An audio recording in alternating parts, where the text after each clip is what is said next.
But what's this I hear? It seems like all is not well down at the bar. Who wants to live forever? Oh, well, I thought that I did once upon a time. And I spent a great deal of time searching for a formula I so desperately need now. Oh, many of you want to extend your life for as long as you possibly can.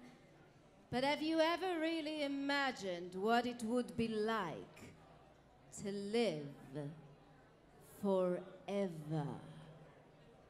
Have you ever given it any serious thought? No? I've actually been around for, a pretty long time now. I've had some fun. I led an itinerant life. Well, I had to. You see, the trouble was that people started wondering why I didn't age like them. Oh, I could make a fortune these days if I sold the formula to the elixir. Hello, I'm Emilia. I'm a singer and my looks are really important to me. I need to keep looking young and fresh, so I use elixir. No one can really believe that I'm over 300 years old. Elixir, because I'm worth it. I'm going to age pretty quickly before your very eyes if I don't find the formula to the elixir that my father, Hieronymus Makropulos, alchemist to Emperor Rudolph II, tested on me in the 16th century. Emperor Rudolph commanded my father to make the potion, but believed my father tried to poison him when I fell into a coma. Well, my father was consequently thrown into jail. I awoke, ran away with the formula and became a singer. Remarkable but true. The trouble is that I don't have the formula anymore. I had to constantly move around, make way, constantly move around, assuming new identities as to not arouse suspicion. My most recent alias is that of Emilia Marty. I'm a celebrated opera singer. I'm a powerful woman and much admired, as I'm sure you can tell. I have recently been of some assistance in solving a 100-year-old mystery over a family will. Rather predictably, the two parties, the Gregor family and the Prus family, were arguing over money. It seemed that one Baron Joseph Ferdinand Prus, Pepe to his friends, died intested in 1826, and his valuable estate was passed to a cousin. Well, pretty soon after that, a Ferdinand Gregor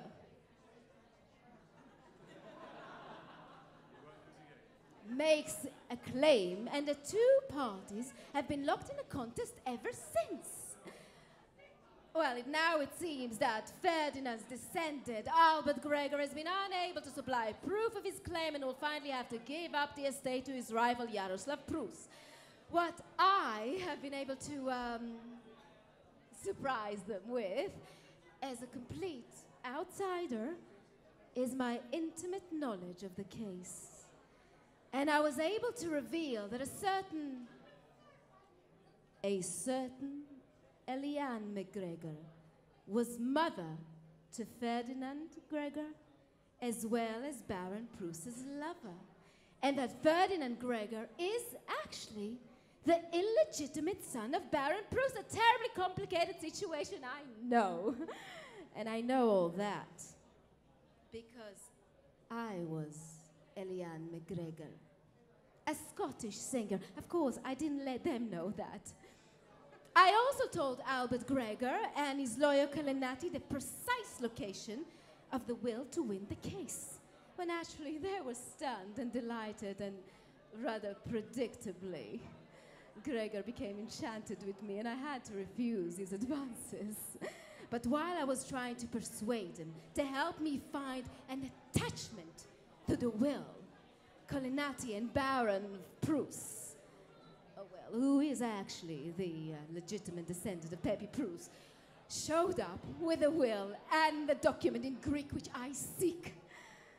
Baron Prus declares that there's not enough evidence in the paper. They have to prove that the Ferdinand mentioned is the Gregor, as no surname is given in the will. Well, I offer to provide proof. My dark secret was almost given away by a, Count Hauk Sendorf. After a rather spectacular performance of mine in the Opera House, he and, other admirers came to see me, and he recognized me as Eugenia Montez, a gypsy woman with whom he had an affair in Andalusia almost half a century before. Well, luckily, he's very old and extremely senile. And no one took him seriously. Besides which, after being rude to everyone else present, I can laugh now. Everyone else present, I gave the old man a huge hug and threw everyone into complete confusion. But sometime after that, Baron Bruce arrived and really puts me on the spot.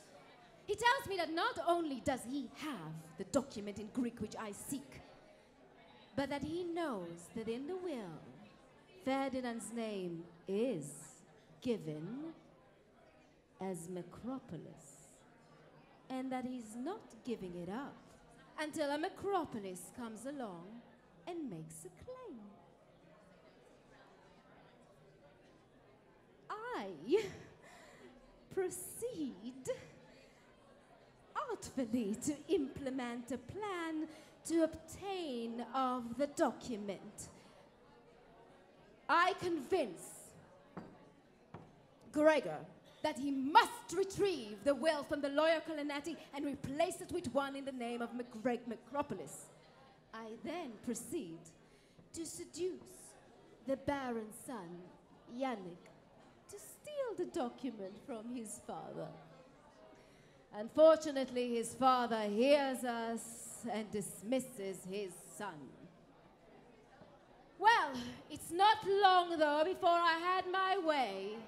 I simply demanded that he gives me the documents, and he did. And all I had to do was sleep with him. Oh, too easy, really. The next morning in my hotel room, there followed quite a drama. Just after Baron Prus had finally given me the desired document, we learned that his son, Janáček, had killed himself due to his infatuation with me. Silly boy. But the Baron had hardly a moment to express his contempt and disdain when a series of events happened in a rather rapid succession. The demented old fool, Count Hochsendorf, arrived to whisk me off to Spain after stealing all his wife's jewelry. And just as we were about to make our escape, an angry mob arrived accusing me of being a fraud. They had discovered that the original document I sent Colinetti, dating 1836, was forgery. I decided to confess all, as I have to you now. I've decided that I don't want to live for another 300 years. And I'm afraid that you won't be able to either. You see, I gave the secret potion to the lawyer's daughter Christina and she burned it. Probably the best thing. So you see, I couldn't care less if you throw me from the balloon, as my bubble has already burst. Drink. What are you looking at?